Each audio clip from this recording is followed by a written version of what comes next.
Al aparecer la dominación del hombre por el hombre, debieron también aparecer las llamadas clases sociales. Con estas debió también inventarse la manera de justificarlas, y la manera de justificarlas fueron los argumentos teológicos. Los argumentos teológicos dan firmeza a que dichas clases sociales deberían existir necesariamente, ya que era una manera de hacer ver que en la sociedad no había igualdad, que había personas con menos dignidad que otras. Precisamente la dignidad es lo que comienzan a tomar como diferencia las llamadas clases sociales. Los hombres de la clase más alta eran dignamente privilegiados porque supuestamente se tenían como buenas personas. Los de la clase baja pues eran gente más indigna. Esto porque supuestamente se habían portado muy mal. Hay que recordar lo que dijo Hermes Trismegisto en Egipto. Él decía que la gente pobre tenía que sufrir mucho, tenía que sufrir muchas miserias, vivir siempre pobre, porque en el pasado había sido gente mala, gente que no hizo buenas cosas, y por tal motivo ahora, siendo pobres, tenían que sufrir las consecuencias, sus propias consecuencias que ellos mismos se generaron. Hermes Trismegisto es un ideólogo del karma y cree que todo mundo debe pagar sus culpas. Entonces él justifica a la clase alta porque, según esta clase alta, una vez fue buena, o sea, siempre ha sido buena, y por eso tienen ese privilegio de estar en las alturas sociales.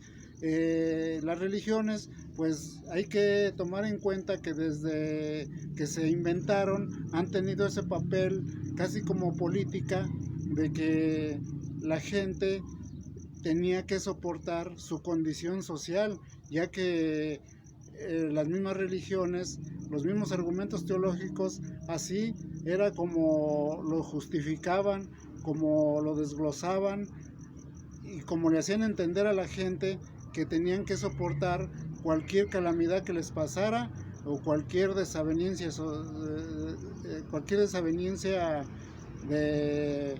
económica. Tenían que soportar cuanto fuera cosa sufrida, y tenían que soportarla con gusto, porque solamente así podían irse purificando.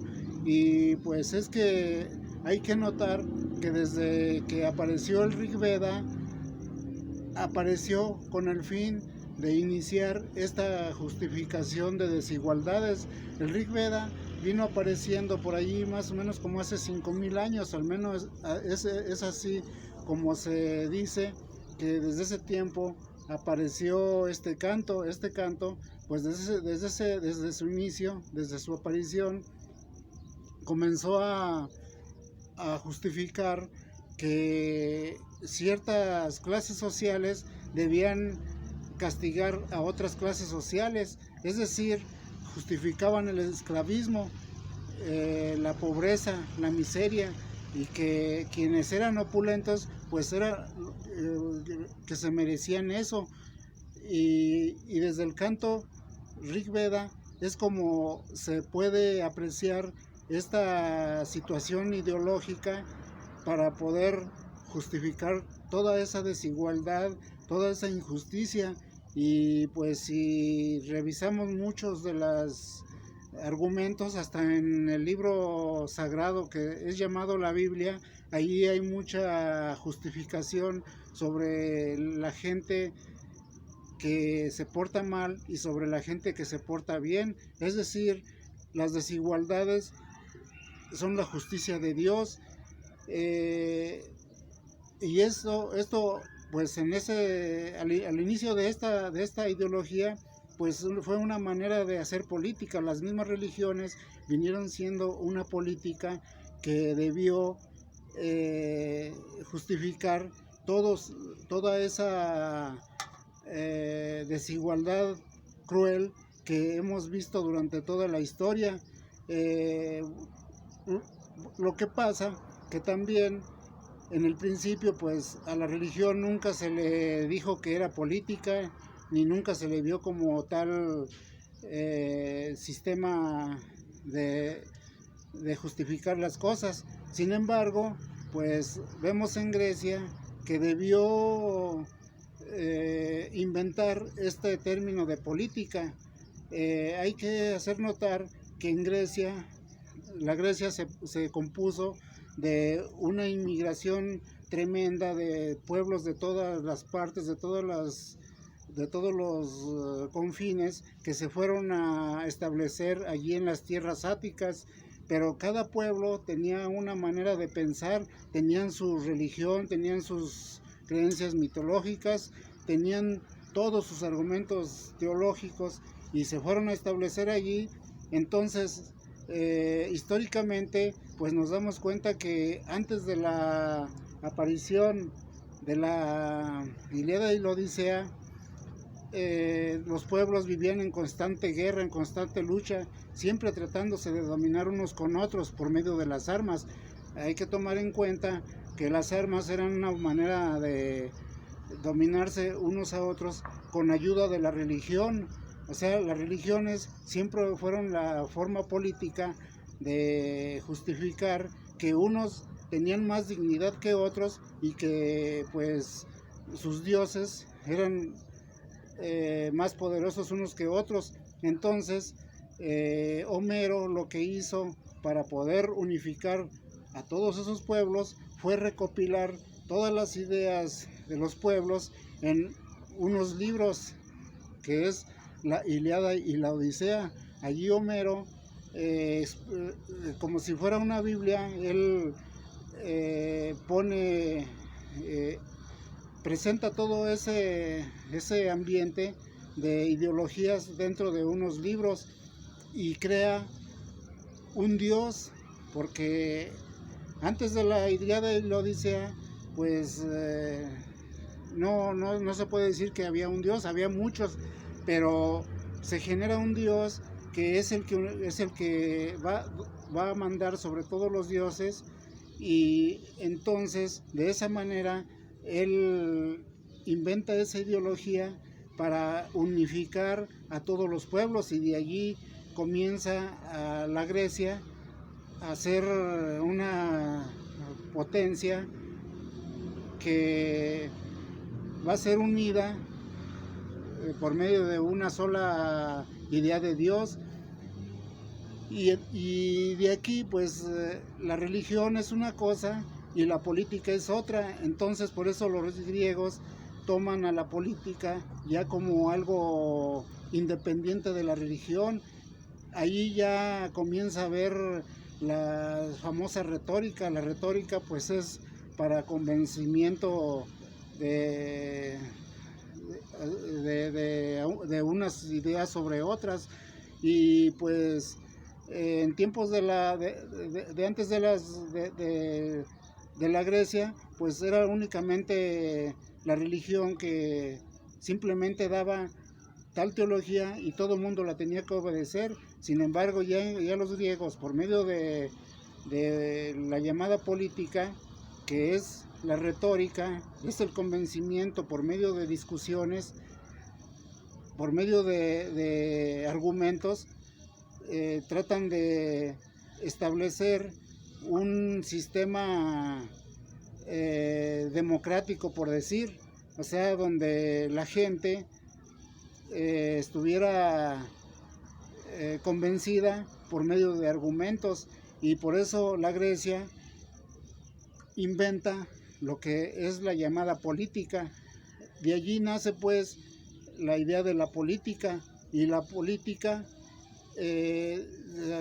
tiene ese mismo papel que tenía en los principios, o sea, que tenían los principios las religiones. Las religiones era para justificar las clases sociales, pero en este caso las políticas también las hacen las clases sociales altas, es decir, es para el propio bien de todos los privilegiados. Entonces, quienes van a estar de a tiro sin protección serían las clases populares, ya que hasta el mismo Platón niega que las clases populares también opinen, porque, esto porque considera a las clases populares como muy peligrosas. Es decir, la política siempre ha sido una manera de hacer argumentos, pero muy clasistas. Es para unos cuantos, no es para todos. Y la política siempre la hacen los clasistas. O sea, incluso las clases privilegiadas usan a los políticos para protegerse, para que inventen argumentos que los justifiquen y que sigan estos privilegiados con su papel de explotadores y de dominio social. Y pues como hoy en día y como siempre ha sucedido, a la gente lo que le encanta es ser parte de una clase social alta, y ese es el sueño que se inventaron, y ese es el sueño que sigue. Las clases populares en realidad, como hemos visto durante toda la historia, pues en nada les ha interesado. Por eso es que ha habido revoluciones, ha habido toda clase de injusticias. Esto porque pues las clases populares en nada les ha interesado, y pues la política es usada solamente para fines de control social.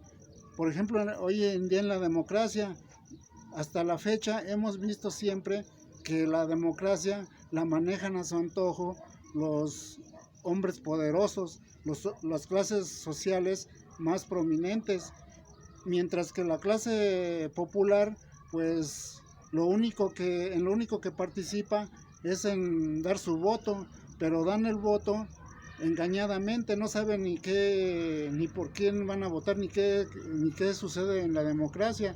En realidad, pues quienes proponen a sus candidatos son las mismas clases sociales para poderse beneficiar ellos, para poder mantener un control en la sociedad, a manera de que puedan seguir explotando a todas esas clases populares. Y pues desgraciadamente esto no se ha visto claramente, y por eso todavía todo el mundo estamos pensando que la democracia, pues que en la democracia vamos a participar todos. Pues en la realidad nunca ha sido así, y no sé, creo que jamás podría darse una situación de verdad donde el pueblo completamente sea quien decida. O sea, me refiero al pueblo que está consciente y que es honesto, porque dentro del pueblo, hasta en las mismas bajas clases sociales, hay gente corrupta que apoya a las clases altas, aún siendo de condición miserable, pero los apoyan. Esto porque sienten sentimentalmente que son su gente también. Y así también igual hay ricos, gente muy rica, que quisiera de verdad una sociedad también igualitaria, o sea, de justicia. Y hay personas ricas que pues en realidad se han hecho de su riqueza honestamente, pero pues desgraciadamente todos los de mentalidad corrupta, de mentalidad ambiciosa, de mentalidad traicionera, pues no respetan a nadie. O sea, ellos simplemente van con la mira de usar la política para su propio fin, y por eso las naciones, muchas naciones, como en el caso de Latinoamérica, ha estado sucediendo esto, de que los mismos gobernantes los hemos visto gente traicionera que a sus pueblos no los protege nada, sino solamente se dedican a vender las patrias.